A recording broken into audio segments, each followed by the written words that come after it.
let's hit up this last bullet point from Collider, where they say Sony is probably building to a Sinister Six. I want to harp on one word: probably. They probably are. In this trailer, we get confirmation that Doc Ock is back in the trailer.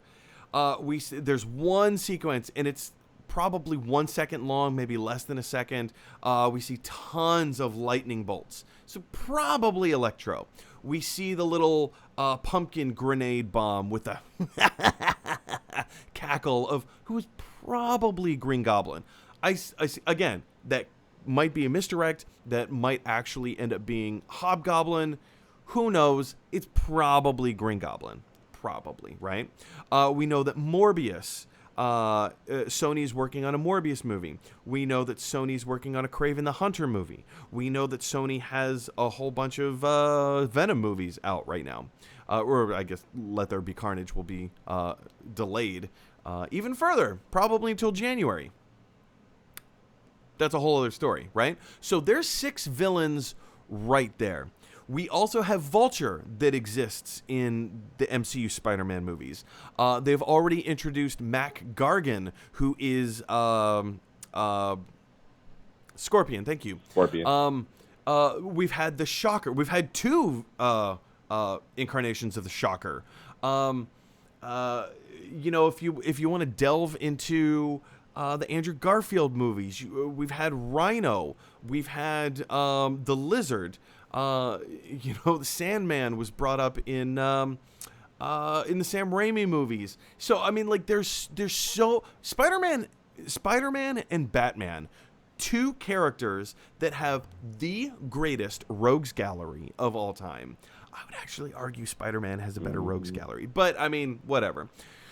Are they building to a Sinister Six movie? We know that Sony's been wanting to do this forever. So I'm going to say probably, but again, we can't watch the trailer and say, it's been confirmed. Nothing's been confirmed until Sony comes out and says that it has been confirmed. Even in The Amazing Spider-Man 2, it ends with this shadowy figure whom we still don't know, and we'll never find out because they never reveal who that shadowy figure is. But the shadowy figure is walking past the tentacles from Doc Ock, the wings from the Vulture. We know that, like, the Rhino costume came from that area. There was whole other stuff. So Sony's been wanting to build up and do a Sinister Six movie for a long time. Maybe they cracked the code on how to do it, and they're trying to keep it secret and on the down low, and eventually they're going to bring all these characters together.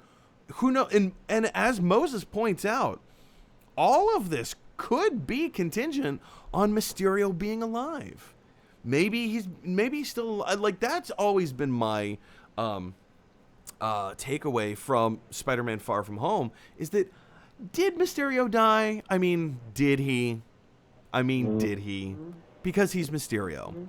So I don't know. Like, what are your thoughts on the Sinister Six? Do you think that this movie is confirming a Sinister Six team up at some point? Like, I don't know. How does this sit with you? I feel like this is very, very much like, I won't say confirming, but I will say it's strongly suggesting. Because even at the very end of Homecoming, they were, like that bit where Vulture's in jail and Mac Gargan approaches him. He's like, I heard you know who he is. I got, like, a couple friends and whatnot, type of thing. So it's just like, I wouldn't be surprised if they did, but at the same time,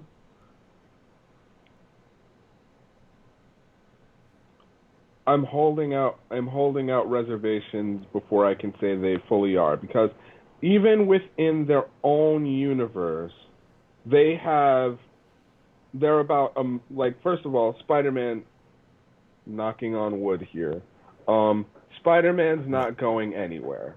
So, Marvel's going to do whatever they can to keep Spider-Man in this version of Spider-Man going as long as they possibly can. And Tom Holland is young enough where they could be able to keep it going for a while, keep it going for a little while longer.